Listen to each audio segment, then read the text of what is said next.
Hello students. चलिए बेटा, आज का मेरा टॉपिक है सोडियम बोरोहाइड्राइड।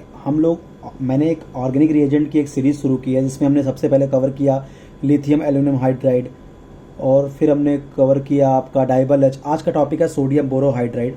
देखिए, सोडियम बोरोहाइड्राइड सुनते ही 3 से 4 बातें आपके दिमाग में तुरंत खुल के आनी चाहिए। First, it is a nucleophilic reducing agent, यानी ये H- जनरेटर है, जैसा लिथियम एल्यूमिनियम हाइड्राइड होता था, सिमिलरिटी है उसकी तरह। This is a highly selective reducing agent, highly selective reducing agent है। It can reduce polyfunctional compound, it can not reduce बेटा ये एसिड को, एस्टर को, अमाइड को, डबल बॉन्ड को, ट्रिपल बॉन्ड को, साइनाइड को, ईथर को, इपॉक्सी को, नाइट्रो को, नाइट्रोसो, इन सब फंक्शनल ग्रुप को बेटा ये रिड्यूस नहीं करते। याद करिए, डबल या ट्रिपल बॉन्ड को लिथियम एल्यूमिनियम हाइड्राइड भी रिड्यूस नहीं करता था, बट जब वो कॉन्जुगेशन में होता था तो डबल या ट्रिपल बॉन्ड को LiLH4 रिड्यूस करता था, बट ये नहीं करते। और ये ना तो एसिड को ना एसिड के डेरिवेटिव को रिड्यूस करते हैं। बट ध्यान रखिएगा, एकमात्र एसिड डेरिवेटिव है जिसको NaBH4 रिड्यूस करता है, वो है एसिड क्लोराइड। हम आगे देखेंगे। इट कैन रिड्यूस, फिर बात आती है इसका एक्सपर्ट एरिया क्या है, किसको रिड्यूस कर सकता है। तो बेटा ये एल्डिहाइड को प्राइमरी अल्कोहल जैसे लिथियम एल्यूमिनियम हाइड्राइड करता था, कीटोन को सेकेंडरी अल्कोहल और एसिड क्लोराइड को प्राइमरी अल्कोहल। देखिए, एकमात्र एसिड डेरिवेटिव जिसको ये 1 डिग्री अल्कोहल में रिड्यूस, बाकी देखिए एस्टर देख लीजिए, अमाइड देख लीजिए, इन सबको ये खुद इवन कार्बोक्सिलिक एसिड को भी रिड्यूस नहीं कर रहा था। फिर NaBH4 is a weaker reducing agent than LiLH4, ये तो मैंने पहले भी बताया था। रीजन क्या है, देखिए एल्यूमिनियम हाइड्राइड में LiLH4 में एल्यूमिनियम और हाइड्रोजन के बीच बॉन्ड है, NaBH4 में बोरान और हाइड्रोजन के बीच बॉन्ड है, यहाँ Al और H के बीच बॉन्ड है। आपको पता है बोरान का साइज एल्यूमिनियम से छोटा होता है। अगर बोरान का साइज छोटा होगा तो ये जो BH बॉन्ड है ये स्ट्रांग होगा, अच्छी ओवरलैपिंग होगी, बॉन्ड स्ट्रांग बनेगा। बॉन्ड स्ट्रांग बनेगा तो ये H एज H- फ्री होना नहीं चाहेगा। जबकि ये जो एल्यूमिनियम हाइड्राइड है, एल्यूमिनियम का साइज बड़ा है तो 2 और हाइड्रोजन साइज छोटा है, तो उसके कंपैरिजन में इतनी अच्छी ओवरलैपिंग यहाँ होगी नहीं, स्ट्रांग बॉन्ड यहाँ बनेगा नहीं, तो ये बड़ी आसानी से H- जनरेट कर देता है। ठीक है। और ऑर्डर ऑफ अगर मैं मेटेलिक हाइड्राइड बताऊँ तो सबसे स्ट्रांग आपका लिथियम एल्यूमिनियम हाइड्राइड, फिर लिथियम बोरोहाइड्राइड, फिर सोडियम बोरोहाइड्राइड। स्ट्रक्चर आपको मैंने दिखाया था उस दिन लिथियम एल्यूमिनियम हाइड्राइड का भी स्ट्रक्चर, ये सोडियम बोरोहाइड्राइड का स्ट्रक्चर। अच्छा, एक रीजन और हो सकता है कि सोडियम बोरोहाइड्राइड वीक क्यों है, आसानी से H- क्यों नहीं जनरेट करता और लिथियम एल्यूमिनियम हाइड्राइड बड़ी आसानी से H- क्यों जनरेट करता है। उसके पीछे एक वजह और देखो, बोरान और एल्यूमिनियम को बहुत ध्यान से देखो।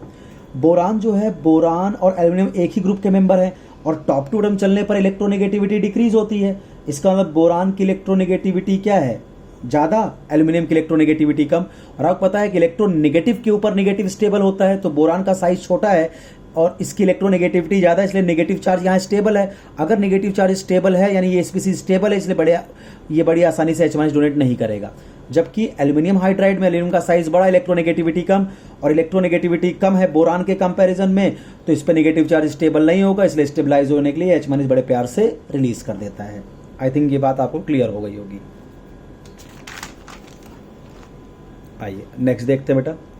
स्ट्रक्चर तो हमने आपको दिखाई दिया था कि सोडियम बोरोहाइड्राइड और लिथियम हाइड्राइड टेट्राहेड्रल स्ट्रक्चर है, sp3 हाइब्रिडाइजेशन है।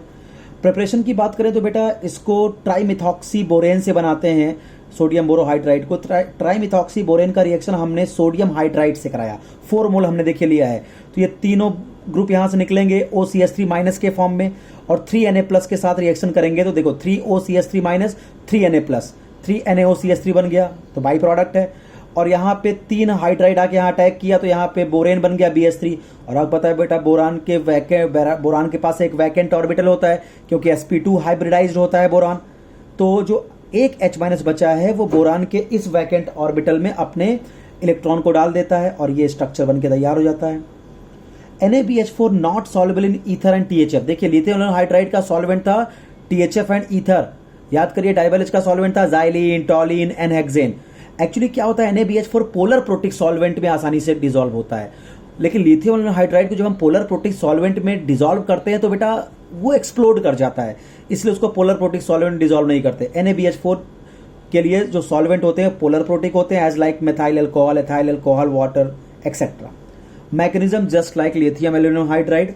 देखिए हमने एक कीटोन लिया बेटा, यहाँ हमने सोडियम बोरोहाइड्राइड लिया अब आप देखिए ये पोलर बॉन्ड है, इधर नेगेटिव इधर पॉजिटिव, ये H माइनस आके कार्बोनिल कार्बन के इलेक्ट्रोफिलिक सेंटर पे अटैक किया, और ये O माइनस जो है अपने नेगेटिव चार्ज को बोरान के वैकेंट ऑर्बिटल में डाल दिया, और इस ऑक्सीजन इस बोरान के बीच में बॉन्ड बन गया। देखिए ऑक्सीजन और बोरान के बीच बॉन्ड बना, और ये हाइड्रोजन जो NaBH4 दिया यहाँ पे आ गया हाइड्राइड के फॉर्म में।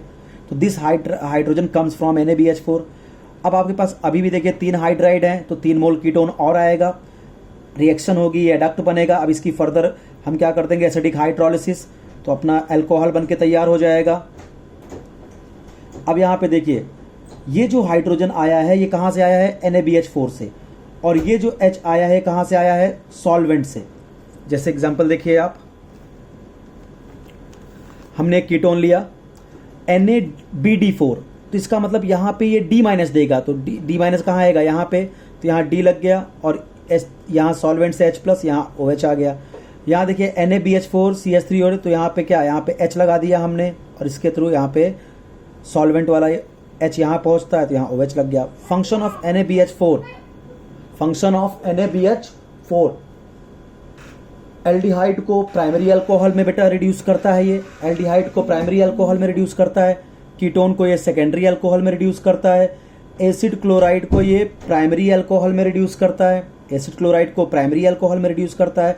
ध्यान दीजिएगा एसिड को रिड्यूस नहीं करता, एकमात्र है एसिड डेरिवेटिव जिसको ये COCl को CH2H में रिड्यूस कर दिया। ओलिफिनिक ओजोनाइड को ये 2 मोल्स ऑफ अल्कोहल में, हम सब देखेंगे आगे भी डिटेल में। साइक्लो ओलिफिनिक ओजोनाइड को डाईऑल्स में, एस्टर को तो वैसे ये रिड्यूस नहीं करता बेटा, बट बहुत इंपॉर्टेंट है, ध्यान रखिएगा। अगर एस्टर जो है Sb सोडियम बोरोहाइड्राइड के साथ आया और लिथियम क्लोराइड और AlCl3 दिया है आपको, तब ये एस्टर को बेटा अल्कोहल में रिड्यूस कर देगा। ये वाला आपका RCH2H और R-OH अल्कोहल बन जाएगा।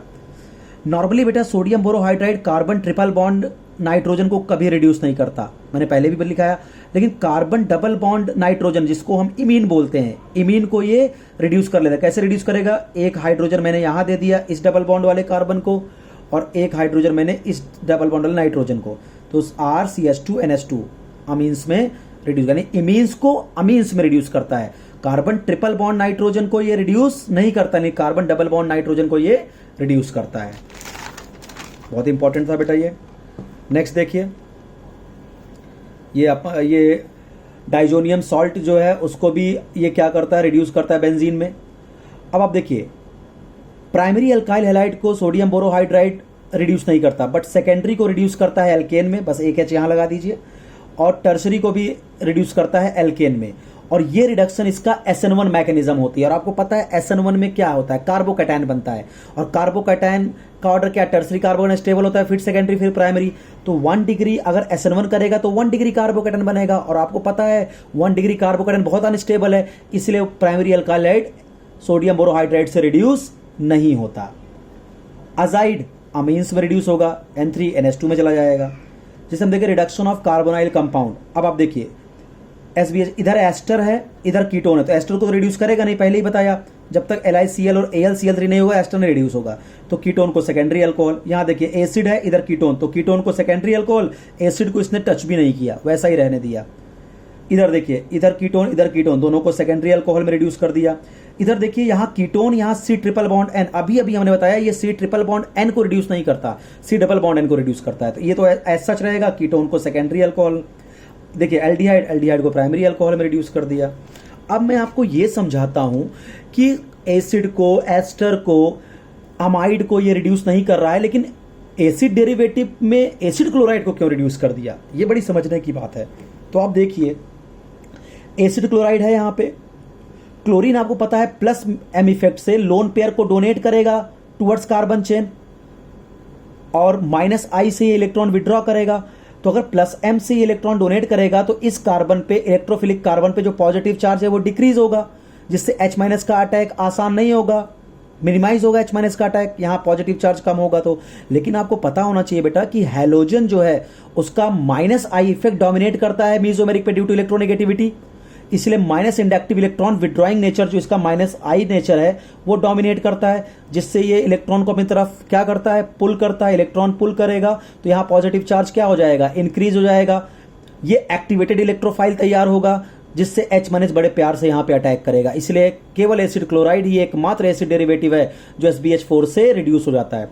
अब देखो, मैंने अमाइड लिया, मैंने एस्टर लिया, क्या दिक्कत है भाई, यहाँ मैंने माइनस किया, यहाँ प्लस किया, H- को तो यही आना है इलेक्ट्रोफिलिक कार्बन पे, बट NH2 ग्रुप प्लस मीसोमेरिक दिखाएगा और अपने लोन पेयर को इधर डोनेट करेगा थ्रू कॉन्जुगेशन, जिससे ये पॉजिटिव चार्ज मिनिमाइज हो जाएगा, H- का अटैक डिफिकल्ट हो जाएगा। इसीलिए क्या होगा, ये NaBH4 से रिड्यूस नहीं होगा। सेम एस्टर और एसिड में भी यही कंसेप्ट चलेगा। अब आप देखिए, हमने एक RNA का न्यूक्लियोसाइड लिया, डाईहाइड्रोयूरिडीन लिखा। अब ये जे एडवांस का क्वेश्चन है, NaBH4 इन अल्कलाइन मीडिया। अब आपको देखो क्या करना है, बहुत ध्यान समझो। ये इमाइड ग्रुप है, ये इमाइड ग्रुप है, CONHCO। इमाइड ग्रुप को NaBH4 कैसे रिड्यूस करता है, उसका शॉर्टकट देखो। जो CONH है इसको CONH2 में और CO ग्रुप को CH2OH में। तो आप देखिए इधर, ये CONHCO, तो ये इतना पार्ट CONH2 में और ये CH2OH में, बस हो गया खत्म। थैलीमाइड देखिए, CONHCO यानी इमाइड है, कैसे रिड्यूस करेगा, CONHCH3 और ये वाला CH2OH में रिड्यूस हो गया। अगला देखिए, एल्कीन्स में देख लीजिए आप फटाफट। ये देखिए एल्कीन है, ओजोनोलिसिस दिया O3Zn, फिर दिया NaBH4।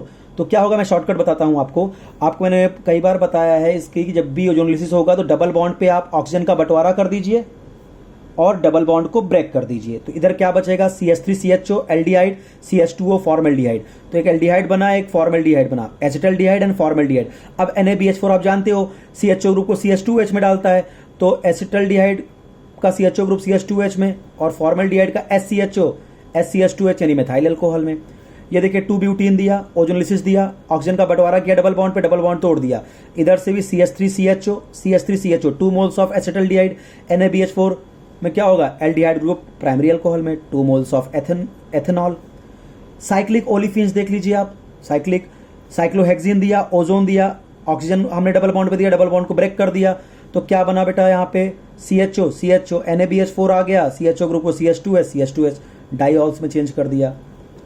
हमने पहले ही बताया था कि NaBH4 carbon triple bond nitrogen को नहीं रिड्यूस करता, but carbon double bond nitrogen को NaBH4 रिड्यूस करता है इमीन्स को अमाइंस में। तो आप देखिए, हमने लिया, समझ के लिए हमने एल्डिहाइड लिया, उसका रिएक्शन 1 डिग्री अमाइन से किया, यहां से वाटर एलिमिनेट हुआ और बन गया है imine, carbon double bond nitrogen, NaBH4 आया। अब NaBH4 क्या करेगा, रिडक्शन, एक H यहां, एक H यहां, तो CH3 CH2 NH CH3। जैसे ये देखिए, ये C डबल बॉन्ड N, यानी आपको क्या दिख गया, ये आपको दिख गया क्या, इमीन दिख गया। तो क्या होगा, NaBH4 C double bond N को रिड्यूस करेगा, एक H इस डबल बॉन्डेड कार्बन, एक H इस डबल बॉन्डेड नाइट्रोजन, एक पाई बॉन्ड तोड़ दीजिए, बस हो गया रिडक्शन ऑफ एल्काइल हाइड। पहले ही बताया कि देखिए मैंने 1 डिग्री एल्काइल हैलाइड लिया है, 2 डिग्री एल्काइल हैलाइड लिया है और 3 degree. Lithium aluminium hydride 1 degree को एल्केन में, 2 डिग्री को एल्केन में, 3 डिग्री को एल्केन में। फिर बात आती है ऐसा क्यों, क्योंकि लिथियम एल्यूमिनियम हाइड्राइड जब एल्काइल हैलाइड को रिड्यूस करता है तो उसकी मैकेनिज्म होती है SN2, और आपको पता है SN2 में रिएक्टिविटी ऑर्डर क्या होता है, प्राइमरी एल्काइलेट सबसे रिएक्टिव, फिर सेकेंडरी, फिर टर्शरी। टर्शरी के केस में एल्कीन क्यों बन गया, क्योंकि जो लिथियम एल्यूमिनियम हाइड्राइड है ये बड़ी आसानी से H- डोनेट करता है, यानी ये बहुत अच्छा न्यूक्लियोफाइल है, बहुत अच्छा बेस है। और आपको याद हो, जो स्ट्रांग बेस होते हैं वो एलिमिनेशन कॉज करते हैं, इसीलिए क्या हो गया, टर्सरी एल्काइलाइड का एलिमिनेशन कर दिया इसने E2 मैकेनिज्म से और बन गया alkene as a major product. जबकि वही 1 डिग्री, 2 डिग्री, 3 डिग्री एल्काइलाइड लिया और सोडियम बोरोहाइड्राइड लिया तो 1 डिग्री का तो रिडक्शन हुआ ही नहीं, 2 डिग्री के एल्केन में, 3 डिग्री को एल्केन में। बात आती सर 1 डिग्री को क्यों नहीं किया, तो रीजन, सोडियम बोरोहाइड्राइड जब एल्काइल हैलाइड को रिड्यूस करता है तो वो SN1 मैकेनिज्म को फॉलो करता है। अब SN1 में तो कार्बोकेटायन बनता है, आपको पता है टर्सरी कार्बोकेटायन ज्यादा रिएक्टिव होता है, और आपको पता है कि जो एल्काइलाइड जितना स्टेबल कार्बोकेटायन बनाएगा वो उतना आसानी से SN1 देगा। तो ऑर्डर तो टर्सरी सेकेंडरी प्राइमरी है, तो प्राइमरी एल्काइलाइड जब ये SN1 देगा तो इसका कार्बोकेटायन अनस्टेबल होगा, इसीलिए ये एल्केन में रिड्यूस नहीं होता। सेकेंडरी और टर्सरी बड़े आराम से एल्केन में रिड्यूस हो जाता है। Indirect use of sodium borohydride, जैसे ऑक्सीमर्कुरेशन, डीमर्कुरेशन बेटा यूज होता है। एल्कीन जब हम अनसिमेट्रिकल एल्कीन में हम ऑक्सीमर्कुरेशन, डीमर्कुरेशन करते हैं, सीधा साधा होता क्या है, डबल बॉन्ड पे वाटर का एडिशन होता है मार्कोनिकॉफ रूल पे, तो डबल बॉन्ड से उस वाले कार्बन पे हाइड्रोजन देते हैं जहां हाइड्रोजन ज्यादा है, और OH ग्रुप जहां पे न्यूक्लियोफाइल वहां जहां क्या है हाइड्रोजन कम है, ये प्रोडक्ट बन गया। कोई रीअरेंजमेंट नहीं होता क्योंकि नॉन क्लासिकल कार्बोकेटायन बनता है, कार्बोकेटायन बनता नहीं है। अगला देखिए लास्ट, ये रिड्यूस करता है बेंजीन बोरोफ्लोराइड को भी रिड्यूस करता है। ये देखिए एनिलीन है, डाइजोटाइजेशन किया, डाइजोनियम सॉल्ट बन गया, ये ArSN1 मैकेनिज्म के थ्रू होता है। HbF4 के साथ रिएक्शन किया, HCl बाहर गया, देखिए क्या बन गया, बेंजीन बोरोफ्लोराइड, सोडियम बोरोहाइड्राइड रिड्यूस किया, क्या बन गया ये बेंजीन। तो इस तरह से हमने आपका सोडियम बोरोहाइड्राइड पूरा micro level to macro level cover कर दिया। Thank you so much.